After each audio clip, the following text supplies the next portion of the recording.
Hello everyone. For those of you who are part of Grace Church, you'll know that we are coming up to halfway through our June 180 month. It's a month where we're giving a fresh focus to seeking God in prayer together. And so I wanted to give an encouragement to keep going in prayer for the rest of this month. First of all, a short encouragement from the Bible and then a practical encouragement. Firstly, a short encouragement from the Bible. I want to take you back to the passage we were looking at this last Sunday, the founding of the church in Philippi. And one of the comments we made was that this was a church that was born in a move of God and a church that saw many breakthroughs, but those breakthroughs were always preceded with God's people praying.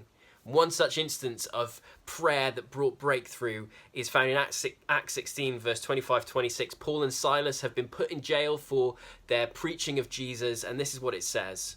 About midnight, Paul and Silas were praying and singing hymns to God, and the other prisoners were listening to them. Suddenly there was such a violent earthquake that the foundations of the prison were shaken. At once all the prison doors flew open and everybody's chains came loose. This amazing breakthrough moment that would lead to the conversion of the Philippian jailer. He would come to Jesus and all his household too. It started in a moment of Paul and Silas rising above their circumstances and feelings and rising up a sound of prayer and praise to God in their difficult place, in their isolated place, in their lockdown. Many of us will be struggling with prayer in this time. We feel isolated. We feel like circumstances are against us.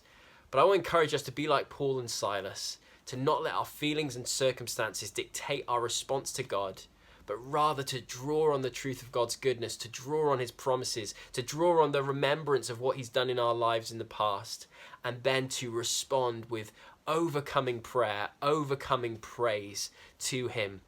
Maybe you could actually do what they did and sing hymns of praise to God if you're finding prayer a struggle.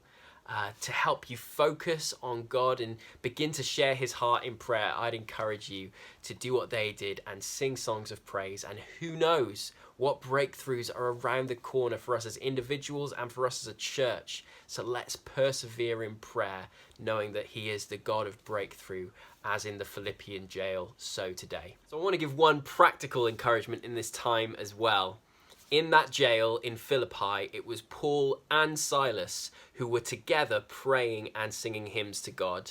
And there's something about personal connection which has now become a possibility to us. The Welsh government have lifted the lockdown a little bit and said 2 households can meet together outside, socially distanced, go for a walk together. And so we want to encourage you, part of Grace Church, to intentionally connect with people from Grace, 2 households together, 2 individuals, go for a walk. And why not bring God into that time and just spend 5 minutes in prayer together as you walk and catch up. If you're particularly looking for people to catch up with, then get in touch with us and we can kind of connect some dots, and it would just be great to see loads of people just connecting with one another and intentionally thinking through who they can connect with in this time. And that's a practical encouragement that I think can help us to keep going in this time, keep persevering in prayer and in looking to God through this lockdown.